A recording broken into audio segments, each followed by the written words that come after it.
Hello and welcome to the panel Fascination of Retro Games and Consoles. My name is Sven and I'm your host today. And it's a very international panel today because I'm here from Germany. And first we go to the USA. Hello, Alena from Limited Run Games. Welcome. Nice to have you here. Hello, thank you for having me and thinking of Limited Run Games for this panel. Super excited to be here. Okay. Welcome. And then we go back to Berlin, Germany, and there is Nicolas, normally from France, but you are living in Germany, and he's from Morphcat Games. Good evening. Hi. Thanks for the invitation, and glad to be here. Thanks a lot. Yeah, and we see it in the background of Alena, and also a bit here, and here we have a bit. I have a bit of stuff from Limited Run Games and also Micro Mages from Nicolas. So we are all fascinating about retro gaming and retro games. Maybe one of the reasons we are in this business. But let's go back first and introduce yourself a bit. When did you start gaming? Maybe what was your first games consoles? Alena, please, maybe you start. Sure. So my first game console. So I'm not sure what age bracket everyone's in, but my first few game consoles was an NES, and then I think the first game console that I really fell in love with was the PlayStation 1. I just absolutely adored the PS1, and I still collect those games to this day. My wallet's always much lighter walking into a retro game store than it is when I walked in. So. What was your, maybe you remember, first game or your first favorite game? But let me think here. So actually, one of my first favorite games was on the N64.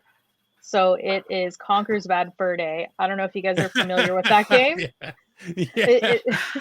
Yeah. So it's an old Rare game. And it was skinned, like it almost looked like a children's game, but it was very mature. It was definitely more mature than I should have been playing for my age at the time, but I just absolutely loved the characters and all the pop culture references. And at the time, that game looked amazing for what it actually was. Yes. So that's probably one of my favorites.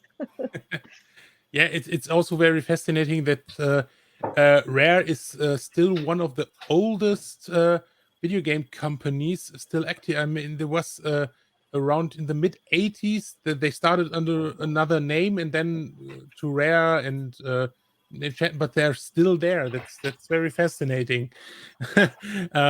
So Nicolas, same questions to you. Yeah, so I grew up in the end 80s. So the first console I played was Sega Master System. I was maybe like, it was a console of my big brother, so it was maybe I was 5, something like that, and discovering what it is video game with Alex Kidd in Miracle World. Anyways, my favorite console is NES, and I play a lot of NES games, and one of my favorite is a Kirby Adventure. Because I mean the work they did on that game is just crazy and really amazing possibility of gameplay, and so I play a different console, but really NES is the one that I like a lot, and that's why I did game development for NES now. Do you still have your systems, your first systems? Yeah, I have all the console here down. So the NES, my own NES, but also like different versions, the NTSC, so American one, to test the games also running. But I have like Super Nintendo, N64, Mega Drive, Sega CD, and stuff. Normal.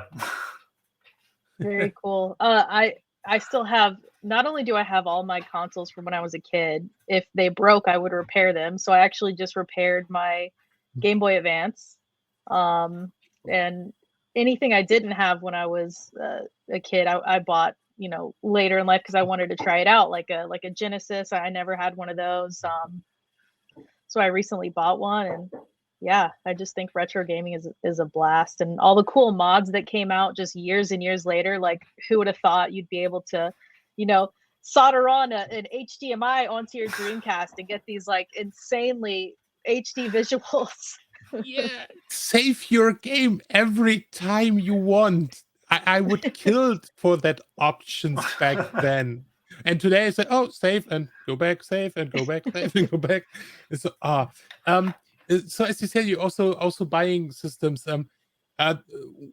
One thing back then I was very fascinated from the 32X from Sega, the flopped system upgrade from the Genesis, and I couldn't afford it. Maybe it was good because there were not so much games. Because I had the Sega Mega Genesis and the CD. I think 25 years later, I had the chance to buy the system, and also one game that was Fahrenheit, a full motion video game, firefighting game, which is very awkward, but I was so fascinated. I had to have this. So was there also a system or a game back then you couldn't afford, and then today you had the chance? I think in most cases it's the actual video games more so than the consoles. It's just like I see a really weird obscure video game. For instance, we did like Night Trap, and it's games like that are just so bizarre, just so weird for their time. There's games that would never be able to come out today, and just getting to play them now is just like an absolute pleasure. I mean, Night Trap, which is so crazy because it had so I mean, you could make a movie about the creation of the game, about the what impact has this on the US rating system. It was one of the when I started a year ago with live streaming, it was one of the first game I made a playthrough. Because I really loved that game. Because I had the Sega CD version, I still have this. Because wow. I mean, full motion video. Okay, in 60 colors, it looked like crap, but it was actors on. So yeah, Night Trap is also. I think I have also in my collection the limited. It was limited run. Limited run. Yeah. What? Yeah. So that I mean, really excited that you made it, and also they put on the videos which tells more from the story. I'm really excited to get more insight of the, because it's awesome. I mean, the history of the game is awesome. So yeah. Please. Oh no, go ahead. Okay. No, just I mean, we can talk about Night Trap the whole evening. I have no problem with that because I have a love hate relationship to this game. But okay. So when did you realize that retro gaming, or your retro gaming, for both of you, was not only a hobby, but you said, okay, maybe there is a bigger community, maybe there is a business, that there is a job for me?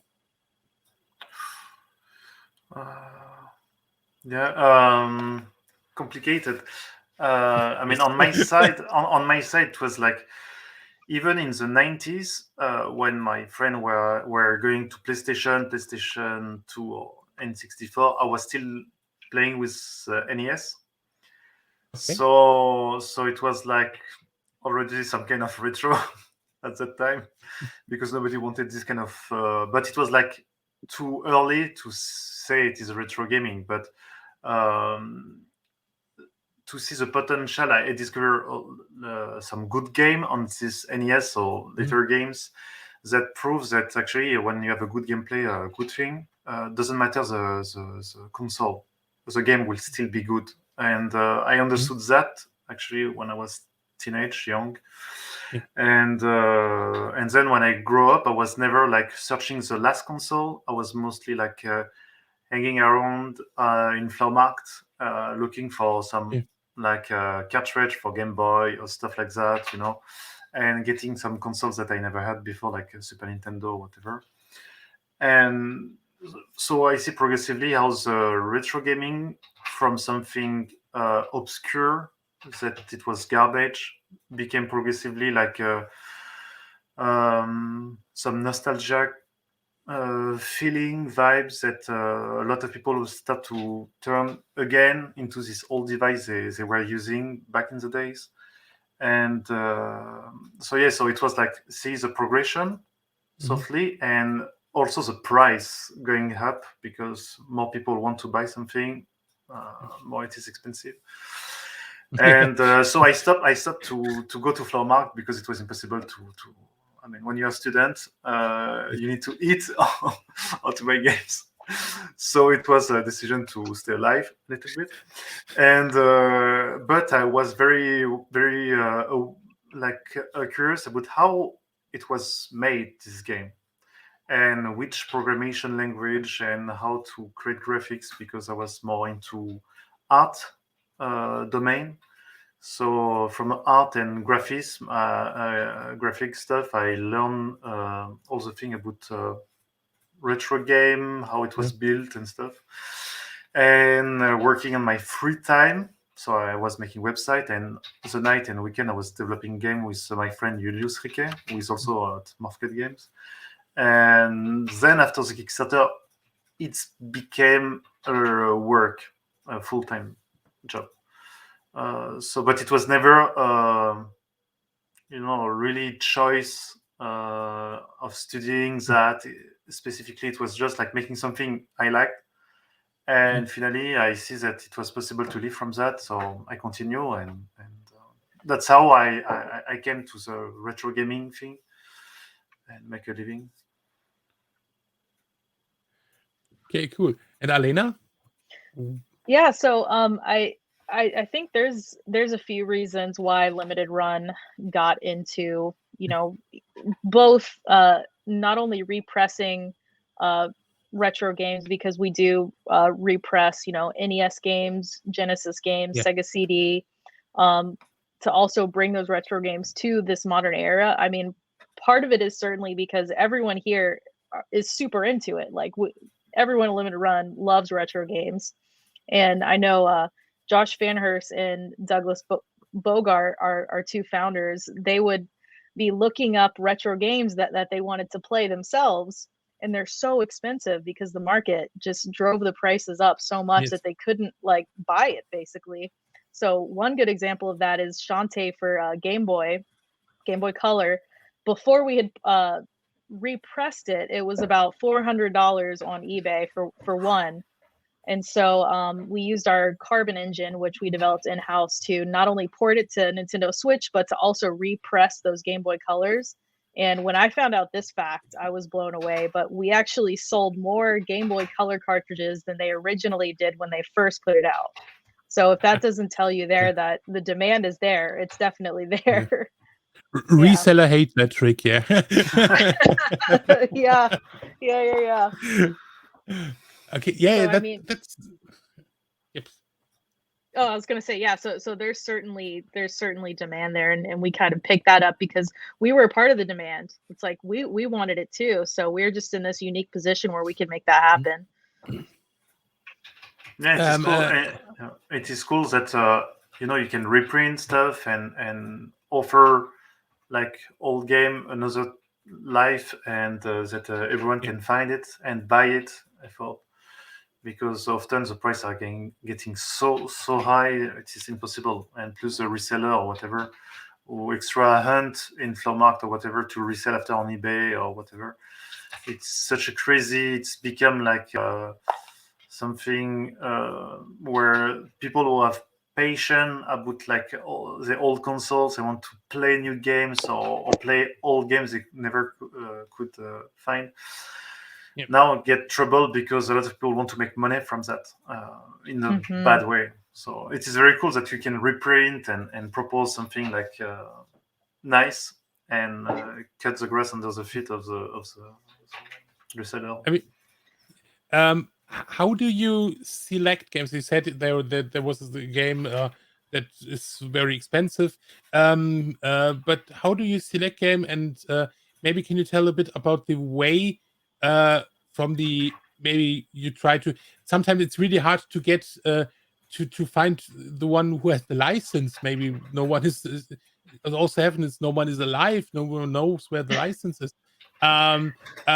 Maybe also you could tell a bit, about how you choose your games and how is the workflow there. Yes, certainly. So, like I said, there's a few different things that goes into it. I mean, we certainly look at the market. We say, look at this retro game that we love. It's going for $500-$600. Like, let's just try to reprint this if we can. But then there are also games, retro games that people here at the company just love. For instance, we published Star Wars Racer on the Nintendo 64. We repressed it, and that's just because we love that game. It's not super rare or anything. So there's certainly both of those things. And with the topic of licensing, it can get very complicated. We have a licensing person now, but before it was very much connecting the dots. So it's like tracking down a company. Oh, well, they dissolved in 2004. So where do we go from here? Who has the rights? So that's certainly a process and a hurdle that happens at times. And something else that I thought was very interesting when I first saw it was sometimes there's assets that just do not exist. For instance, there was some Doom assets for Doom 64 that Bethesda did not even have. So what people at Limited Run did is we would try to track down those assets either in like old magazines and stuff like that, or we'd have to try to go to collectors and buy those high-res assets so we can scan them and try to restore them as best as we can. And then that's a win because not only do we get to put this original asset on the packaging, but we also get to return that back to the original company who lost them just throughout the years. I mean, it's a very, very common thing.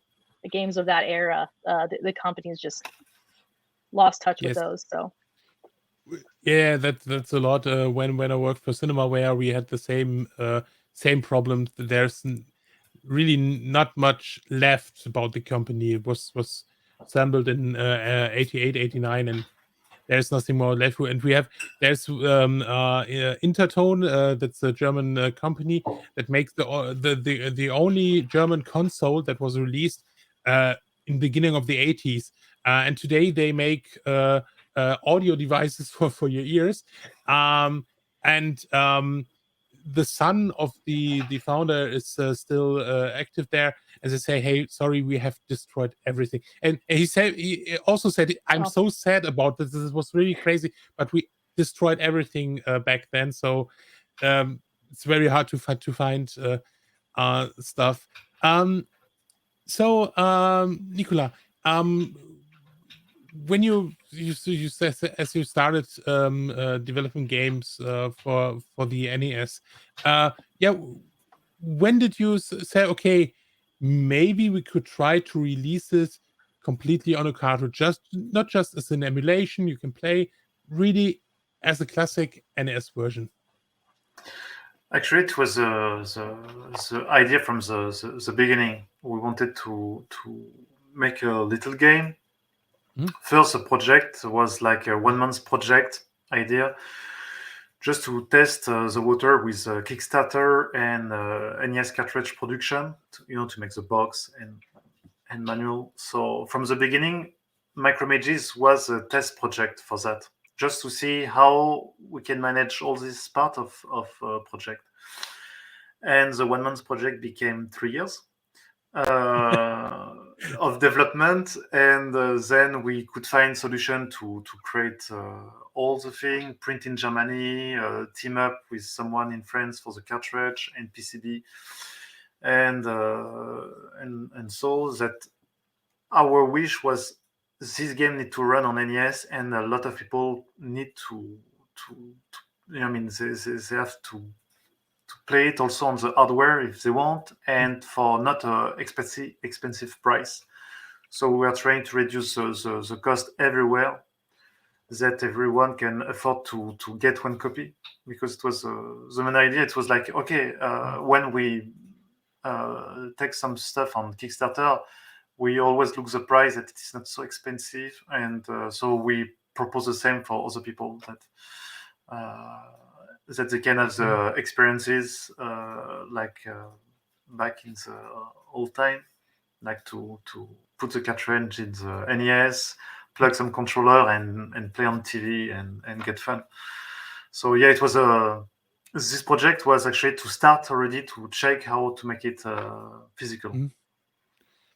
How hard was it to get the physical stuff, the cartridge, the PCB, and Well, now I think it's more complicated with all the problem of the cheap, yeah.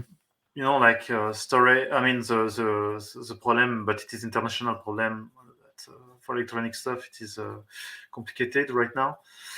But before it was easy. Like I said, we did team up with a partner in France, like Broke Studio, Antoine Goin, who was he made a Kickstarter before us for NES game, and him and his father were developing the PCB, so the electronic board, themselves.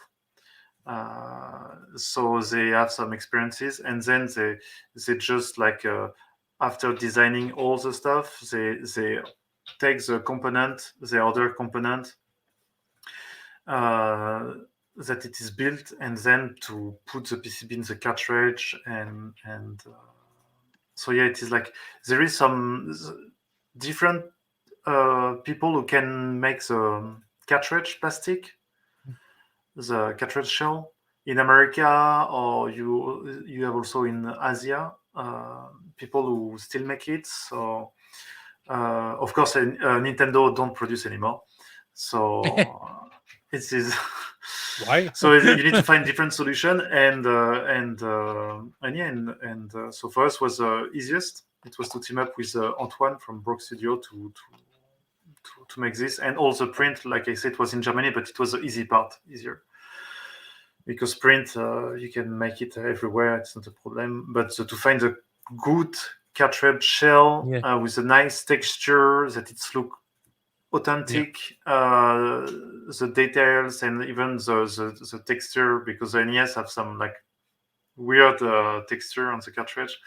Just to find the correct thing, it was taking time, but it was nice because Antoine was working already before on that thing and proposed to be a partner, and we did it like that.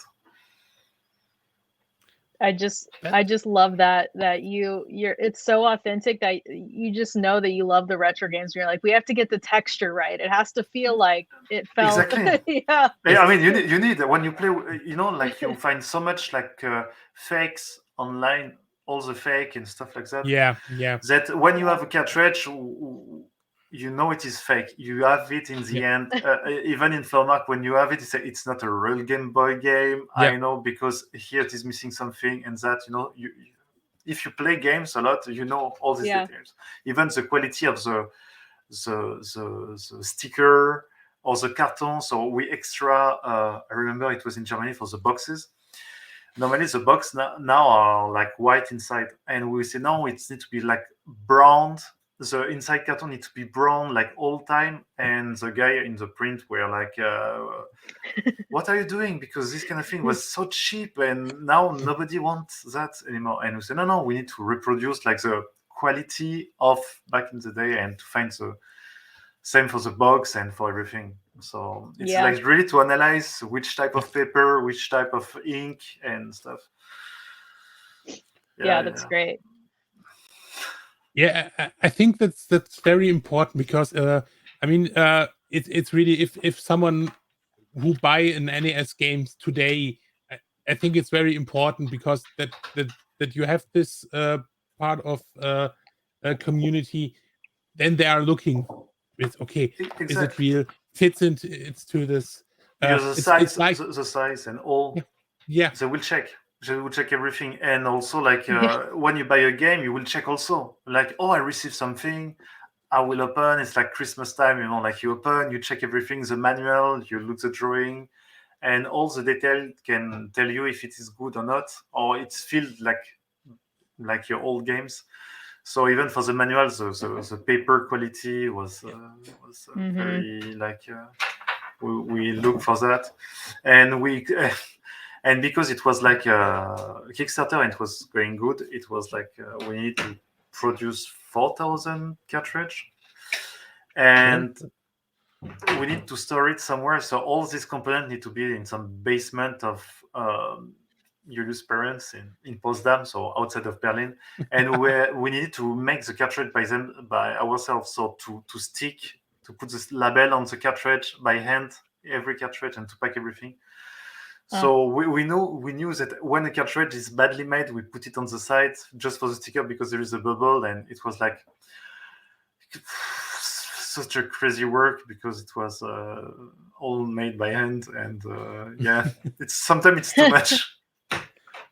Yeah. I mean, as you said, that's very important. As also as the limited run, it has to fit in, and also it has all these small gimmicks inside that was also in some of the games back then. I mean, you have a magazine, you have stickers, a map, which sometimes today they call it special edition. Back then, those days was normal, and I mean, today I got the new Metroid Dread. So and yeah, okay. I mean, to be honest, a game like this don't need a manual because you have tutorials, and it's for the environment. It's better. You don't need a manual anymore. But as a collector, sometimes I think, but yeah, it's. Yeah, it is also you touch also a theme where it is very important. It is the impact in terms of production, like ecologically, if to create games physically is good, like with ecology things, and even to choose to put a manual in a box or not, and all this decision, like collector want to have like special manuals, special stickers, a lot of things. So it's like you are in balance between offering what they want and also like trying to make a nice solution for environment. And so yeah, it's like in between. So it's nice theme also when we are looking about what to produce or not, what to add in the Kickstarter or not. It was a lot of decision like that. Like it will maybe have too much impact for something, so better not. So yeah, very actual thema. So yeah, but sometimes a manual in a box like Switch game. Often I'm like opening and say, there is nothing. I love it. Yeah. I would like even something, like a little booklet. Something would be nice, but yeah.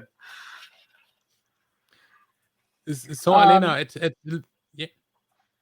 Oh, sorry. I'm seeing if I can have someone bring me a few of our retro games to kind of like show you guys some of the little nuances. So at Limited Run, Sure. I'm the marketing director over here, so I'm not directly involved with any of the like manufacturing or anything like that or the designing, but like it's so true that all these retro game enthusiasts, I mean, there's a good portion of the market that is just it's about nostalgia. So anything you can Yes. get that's like as close as it was from when it first came out is just amazing.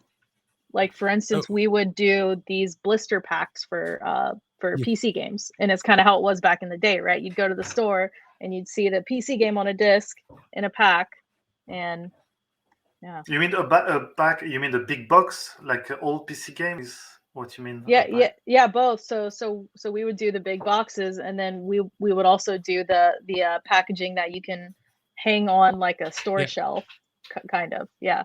Oh, okay. Yeah, there was also some games. I mean, there were also in the early days, also in the blister pack. There was at Limited Run, your community, do they usually just want to have the game, just a normal, I mean, doing edition like the Switch edition, or are there more collectors who said, okay, like the Night Trap box, like the Thimbleweed Park box? Yeah, so there's certainly a market for both. I mean, we always try to have both the collector's edition and the standards edition for these games, because we know that some people like just uniform boxes on their shelves, and collector's editions can be different sizes. And you really have to think about this stuff when you're like creating these games, because collectors are that particular, you know? Yeah. So like, say if we have we have clamshell boxes that we make for some of our games. We did some King of Fighters and Neo Geo games with clamshell boxes. So we made sure that all the boxes were the same height on a shelf, and all the spines matched up and everything. So yeah, you really have to think about everything when you're making these things. Yes. Just like you said with the carts, it's like, it doesn't feel right. Exactly. Even No. if you make like many games and the logo, you don't put it correctly, they will notice directly and they will complain or whatever, you know, but normal. But it's us too. It's like we feel the same way, you know. If you put it on your shelf, it doesn't line up, we're like, oh, that drives me crazy. Yes, yeah, and I think also the Neo Geo collectors are also very, very, very special in this way. So it has to fit, and if not, it's it's really not. Because I mean, since I started to make retro gaming videos, I think that was 11, 12 years ago. People tell me since then it's just a bubble. So I mean, yeah, you don't make videos for this. Nobody cares, and say, yeah, that was my first step into the industry and it worked. So maybe a little harsh, but do you think it's a bubble? And where are we at this point? I actually had this conversation with one of my founders the other day. I mean, we don't think it's a bubble. I don't think it's a bubble. I mean, we've seen just over the last year, the market has increased substantially, and there's a few different reasons we think that is. So one, there's people like you who are making hang on one second. Someone is bringing me games. I'll be right back. Oh, that's cool. Oh my god.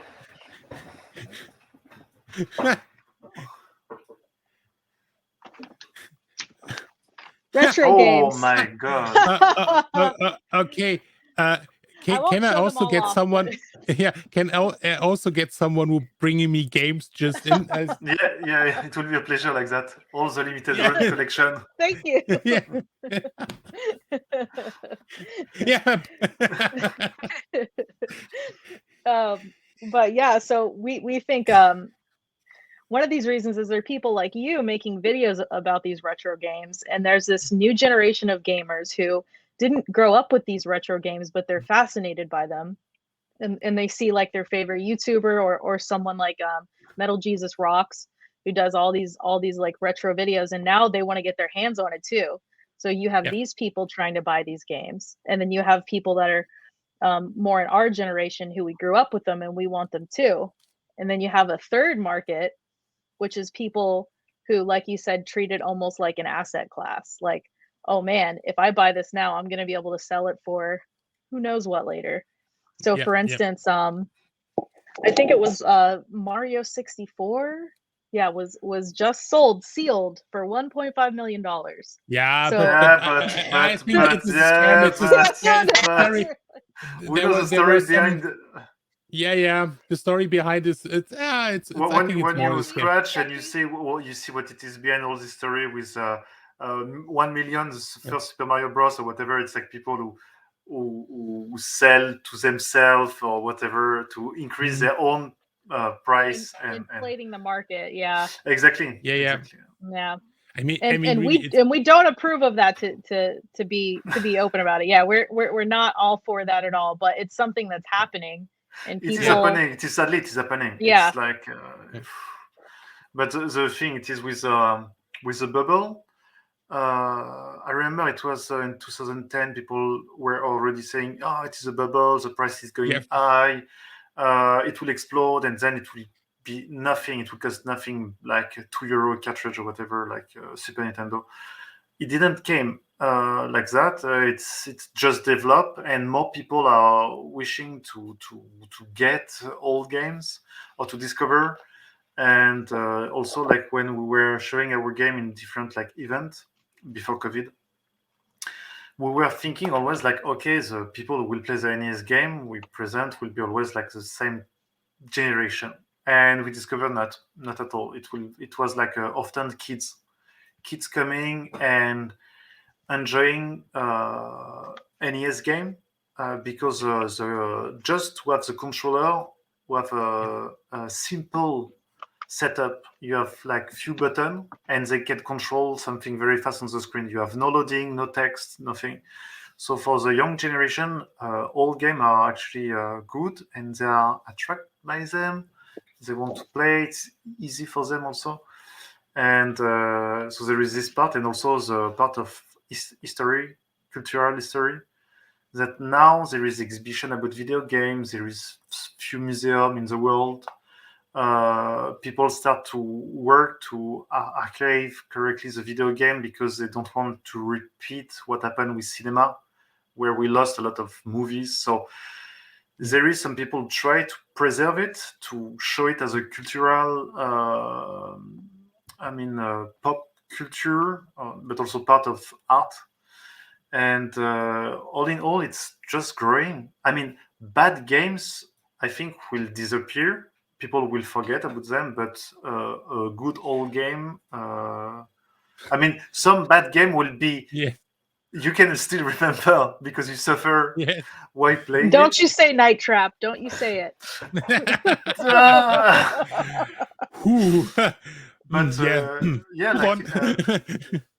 so the game, like retro game, I think will be just like will continue like it is. Like it will be a part of culture.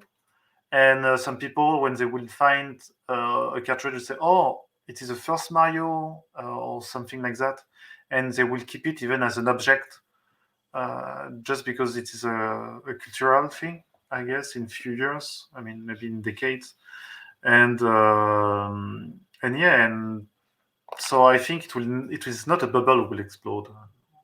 It is just growing, and even now, a lot of indie developers look back into retro games, not just to make pixel art style, but also like game mechanics and stuff, like in Donkey Kong Country or whatever, or Sonic, and discovers that just with few buttons you can make so much diversity of gameplay, and so it can inspire a lot of indie games to create something new from that. So I think all start to be mixed, and it's cannot anymore. It's not a bubble. Actually, it's not a bubble. So it's very fascinating. It's also when I think 1 or 2 years ago there was this Netflix episode of Black Mirror that was interactive, and everyone was excited. Oh my god, interactive movies! I said, I played this 25 years ago, and maybe the quality of the acting was bit different to that what was now in I hope. the Black Mirror episode, and sometimes I said in some of my videos, maybe there was you have an option back then as an actor, so maybe you do porn or you do interactive video games, so maybe the quality of the acting, but it was better. But I mean, there was also the Sierra Adventures, Gabriel Knight too. It was also like Phantasmagoria and all this yeah, thing. Yeah. Phantasmagoria is very fun in Germany because in Germany usually everything will be dubbed, so you have everything in German. And also Sierra thought that back then it was a good idea to have, hey, maybe we have some American voice actors, maybe they speak a bit German, they do the German voice acting. It was very awkward. It was a good game, and you have to hello, we sprechen jetzt Deutsch. And okay, it was a very So yeah, I think I don't also think it's a bubble. It's you have. I mean, you look to other areas, as you said, movies, and we are very lucky that we are in a time we can archive our games, and there is not much loss like movies. Or I mean, if you are a Doctor Who fan, you never see the first episodes because they were deleted. They said, okay, hey, we need this tape, so we deleted. Nobody cared back then. So we have a good time. And then also that's great was what you do at limited run games to and maybe that's the time you show us some of the games. Oh, please show. Yeah, I'll show you some of our past kind of retro titles. So this is our Shantae reprint. Yeah. So I mean, we tried to get it as kind of authentic as possible. We have the little label down here that you used to see back in the day, and I'll just open it up for you. But yeah, so it's interesting that you kind of bring the parallels up with the movie industry and the gaming industry, because there's I'll show you this here. It's got the translucent. Okay, yeah, so and it just blew my mind knowing that, you know, we sold more of these than they did back when it first came out. That's still just maybe the original developer is not so happy about this, but okay.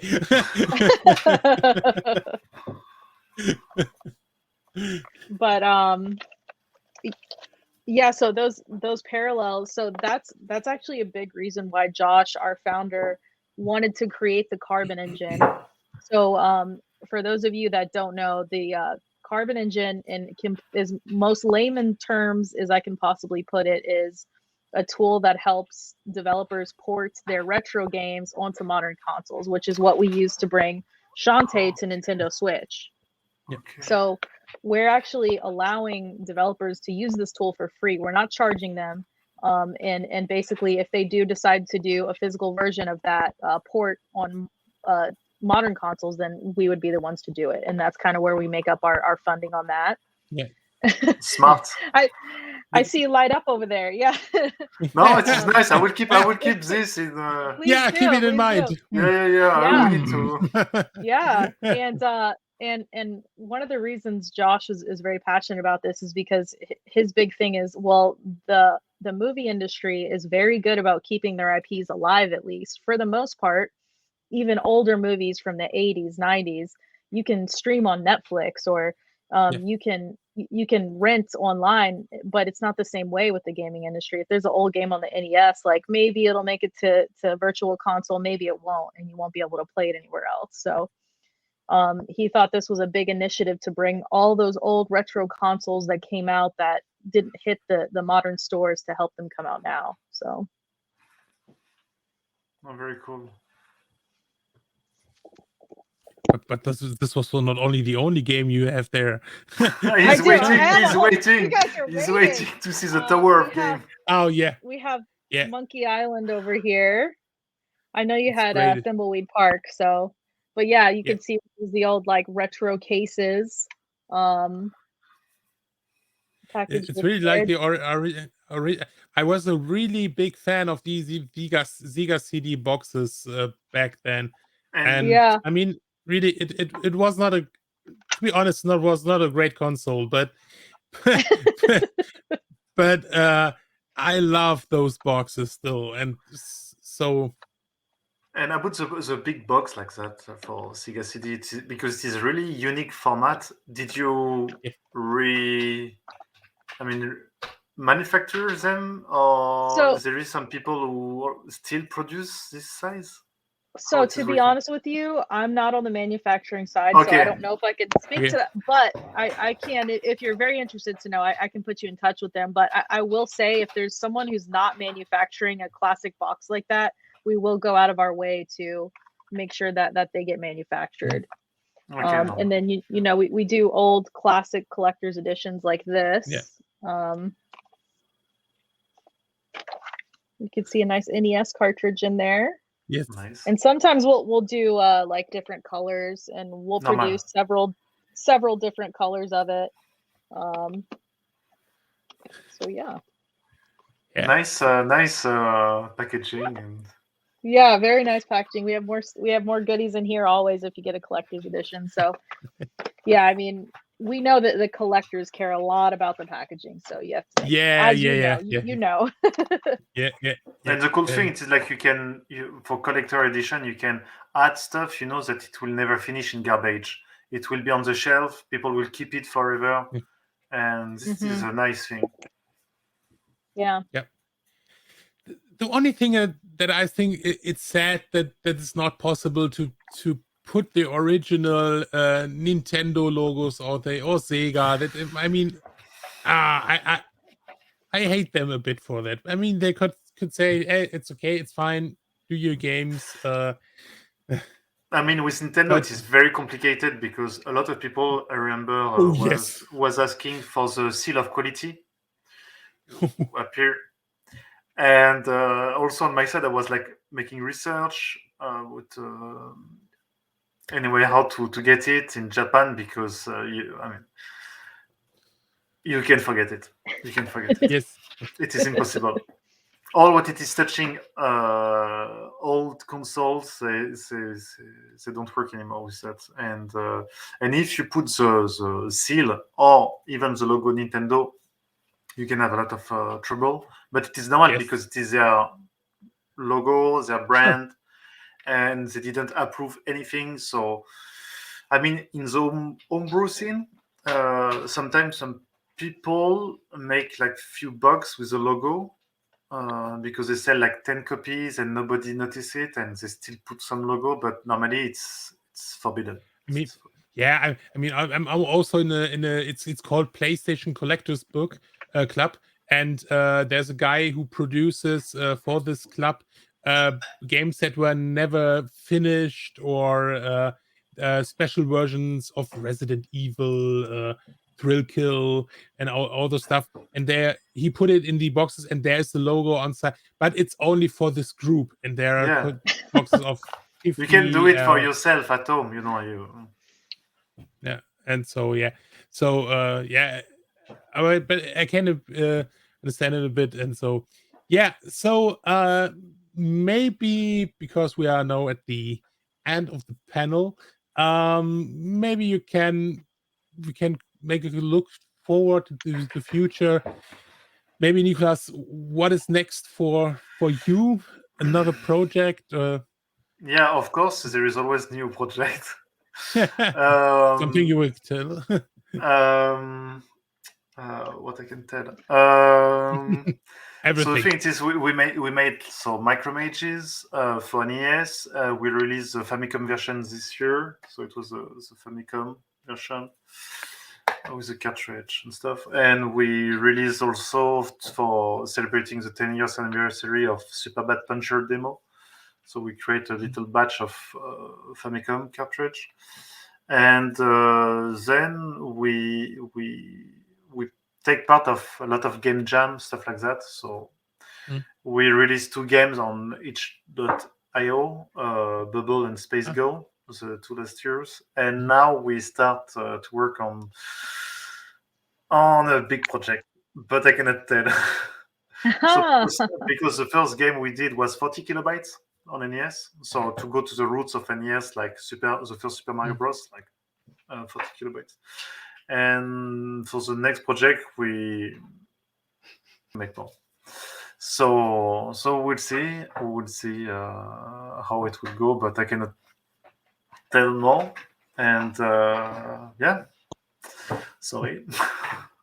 There will be more NES games. And Yeah. We are still working on different stuff. We make some prototype, we check which type of gameplay is working and stuff like that, and we make some research, and now we start to the project. Yeah. So that's it. So you can follow on Twitter. Maybe we'll post some stuff. And okay, yeah, that's good. Right. And maybe Alena, there should be also 1 or 2 games in your pipeline of limited run games, maybe. just 1 or 2 maybe. But yeah, I mean, we always have retro stuff coming out, either ports or represses. I would certainly say follow us on Twitter, Facebook. If you can subscribe to our newsletter, that's the best way to know when things drop. We actually have one NES game on sale right now if anyone's interested. It's Owl's Awakening. It's it. Yeah. Yes. Yeah. So we have that on sale. And if any of you watched our LRG3 E3 conference, this one's for you, Sven. We bought the IP rights to Plumbers Don't Wear Ties. So I know that's the most anticipated game of all time. So you can look forward to that. Okay. But certainly follow us on social media because we have a lot of great retro stuff coming out in the pipeline. Awesome. Nice. Great. So thank you very much, both of you, for this talk. And it was a pleasure to speak with you. And yeah, so maybe we see us next time on an event or something else, or maybe we have another panel next year. So let's see. So bye. Bye. Thanks. Bye.